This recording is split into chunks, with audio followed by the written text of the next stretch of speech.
welcome to the Women Arise podcast. I'm your host, Neely Hicks, and with me today is Trish Terrell, who is a writer extraordinaire. Trish started writing when she was 9 years old, to a large extent, expressing emotions and feelings and imagination through her books. She has written so many books, and we're going to get into talking about the power of writing and what it can do for our psyche, what it can do for healing, and then we'll see where this conversation goes. Welcome, Trish. Well, thank you for having me. I appreciate it. Yeah. So Trish is my sister, and I do need to share that. We grew up together in New Jersey after I was born, when I was born, and then in Greenville, Mississippi. And so we're going to be talking some about growing up and what kind of writer she was as a child. So Trish, you got started when you were 9 years old. And so tell me what that was like for you. Well, it all started when we moved to Mississippi, and Dad was an FBI agent. And because of the Ku Klux Klan in the area at the time, we were being very careful about staying to ourselves, because we didn't know who was who at that point. And one of the teachers noticed how lonely I was in school, and she suggested that I write stories. And the principal of the school found out about it, and she encouraged me as well. And it really set me on a path of lifetime writing.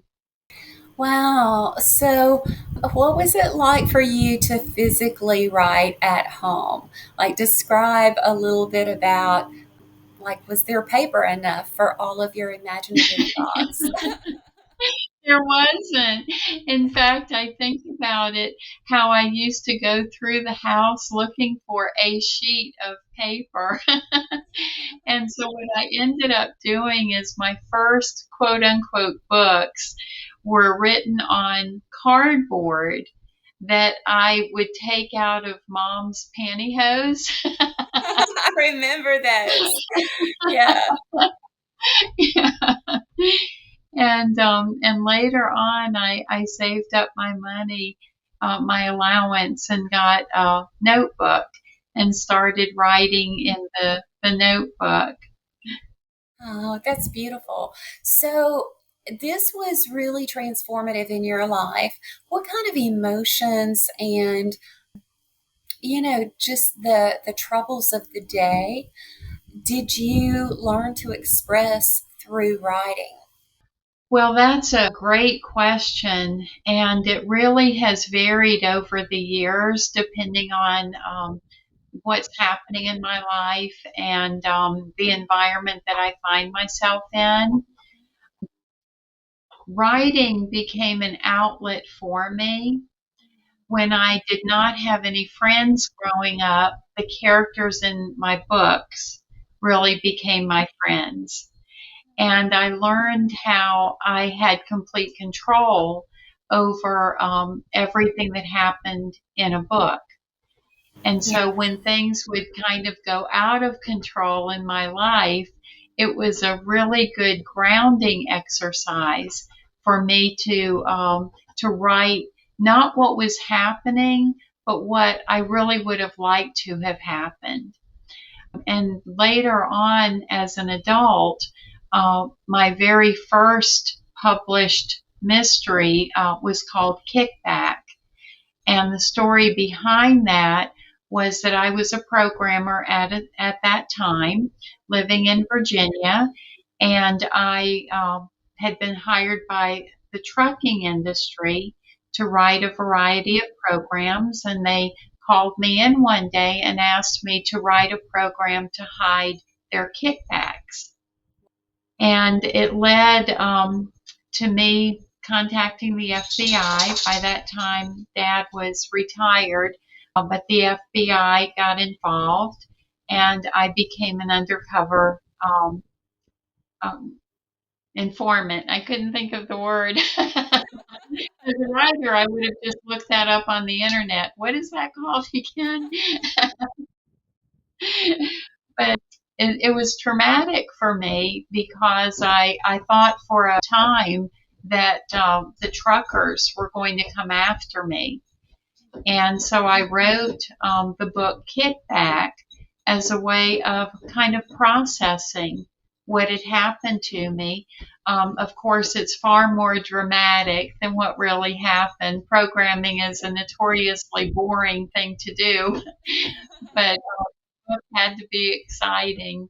And my very first talk after the book had been published was in the Roanoke area, and I was leaving my talk, and I was getting onto the on ramp of Interstate 81, and a tractor trailer came out of absolutely nowhere, and I mean he missed me by a coat of paint.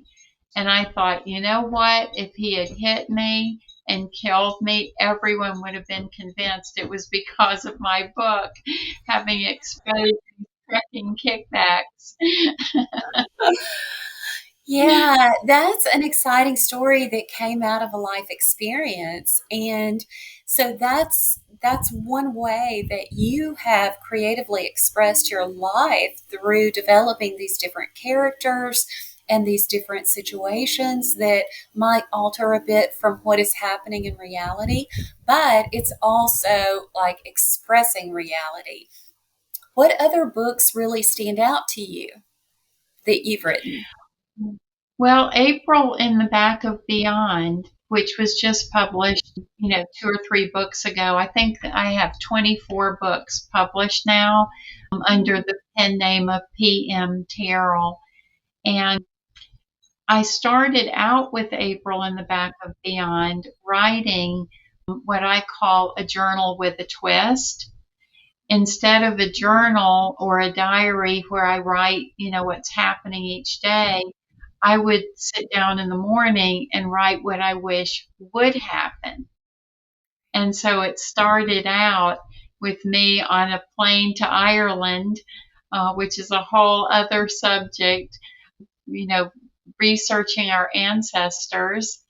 And I got about one chapter into the journal and realized, you know what, this is a book. And so I started pulling in the mysteries and everything, but a lot of the things that happen to me do make their way into each one of my books. Just hold on, listeners, because I know that you're going to be interested in buying Trisha's books. And so there will be a link for you to follow. Okay, so Trish, you started out writing a journal and then you ended up with a book, and you are expressing so many of the things and emotions that have happened in your life. And then you put it into a format that is actually something amazing to read for the rest of us. I want to go back to how you talked about your teacher and your principal as early as 9 being so supportive of you and really got you on that path to writing. And I've been reminded recently of how you helped a child who was getting a lot of flack from others about the stories that the child would make up, and others just wanted to say that's not true. And you were able to hone that imagination into an outlet that actually is shifting the course of that child's life. So, can you share that story with us? Well, I'm sure that I was just a small part in this whole story, but a friend of mine is a teacher, and she shared with me one day about this student who was coming into school every day with just, incredible lies. And she was making up stories about what happened at home and her family, and they were just outrageous. And they had tried disciplining her, and several teachers were involved, and nothing that they were doing was helping this, horrible, horrible student. And as she's telling me this, when she paused to take a breath, I said, "That student is a writer." And she says, "Wait, what?" And I said, "That is one of the key hallmarks of someone who is born with an incredible amount of creativity and imagination." And so I told her that what she needed to do is get this child a notebook and have the child write stories instead of making up something about, my parents did this as though it was true. Write a short story about it, and everyone knowing that she is honing her craft as a writer. And they ended up doing that. They got her a notebook. She started writing stories every day. I spoke to the class, and the teacher actually gave everyone in the class a notebook so that they could have a journal with a twist. The only hard and fast rule was that there could be no violence. So, for example, if somebody had bullied them one day, they couldn't write a story about what they would do to that person. It had to be something creative, but very peaceful. Something peaceful instead of violence. That, how would they solve it without violence?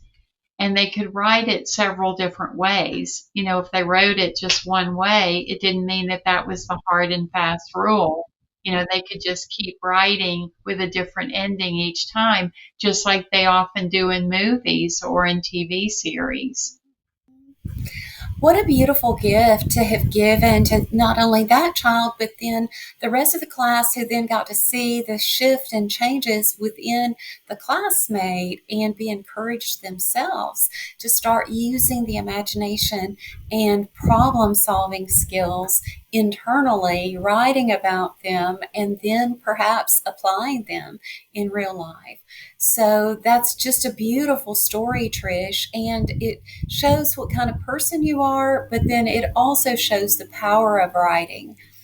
You are going to be leading a course for Harper Hill Global, and it is focused on journaling with a twist. Can you share what you have planned for the participants in that online class? Well, I'm very excited about it because it is journaling with a twist. And the whole concept behind it is to learn how to write a scene out of your own life without writing what happened, but putting yourself in a role that you would want to be in and what you would want to happen. And it can be used in a number of different situations. It could be used in work, with a coworker or a boss or subordinate, or it could, be your home environment. It could even be something like a hurricane, damaging your home or taking away your home, or wildfires or something completely beyond your control, and you're trying to deal with it. And it's really miraculous how much writing can help people to focus on what they need to do without really realizing what direction, they're going into. And the great thing about writing is if it doesn't feel right at some point, then you stop and you edit and you go into a different direction. So I'm very excited to share all of the different secrets with the group. That's excellent. And this is part of the work that Harper Hill Global began back 2019 when we were helping people understand the impact of trauma, emotional trauma on the body. And we began with a big conference in Tanzania, Africa, and brought together people from different countries to pursue that work. And then what we ended up doing after that was working with the National Association of State Mental Health Program Directors, who has a beautiful program that teaches psychological education and helps people connect the dots. Now, what we're doing is working towards developing these shorter workshops where people can apply what they are experiencing in life, understanding the principles of what trauma informed care is and how it layers into their understanding of themselves and the world. So Trisha's class is going to be our first, and it's going to continue helping people who are trying to deal with the traumatic experiences that they have experienced and then be able to put it into an imaginative filter so that they can rise above it a bit and then look at it through the eyes of power and being empowered in their own lives to narrate their own future stories. Trish, this is phenomenal what this is going to do, and it plays right along with some of the things that we do in that course where the imagination becomes a place where we can find an oasis in our minds and do deep breathing through that exercise. As you lead students through this course, what are your hopes for them? My hope is that they will feel better about the direction that they're going in after they have started applying these principles, and that they'll feel more empowered over what their options are. A lot of times people feel helpless in a situation, or they feel like their options are very limited. And the great thing about this course is it opens all of that up so that you see how many really unlimited number of options you actually do have. And through writing, you understand how you can get from point A to point Z, and all of the things that you would need to do in between. And it also teaches that you don't have to stay on a path if that path is not right for you, that you can always, change the intersection and go in a different direction. Yes. Could you say a bit more about who the writer portrays in their own story? Well, the writer, the person that's actually doing the journaling is the superhero. They are the hero, the superhero, and they do what a writer would do every time we sit down to write a book.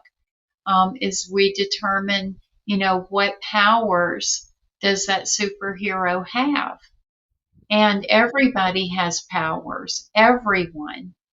It's just a matter of recognizing that they're there and sometimes kind of cultivating that power. For example, a best-selling author doesn't, write their first page and, it's stellar. It's something that they have to work at. And through writing, you begin to recognize what your superpowers are and start leaning into those and depending more on that. So I'll be also teaching how to do that as well.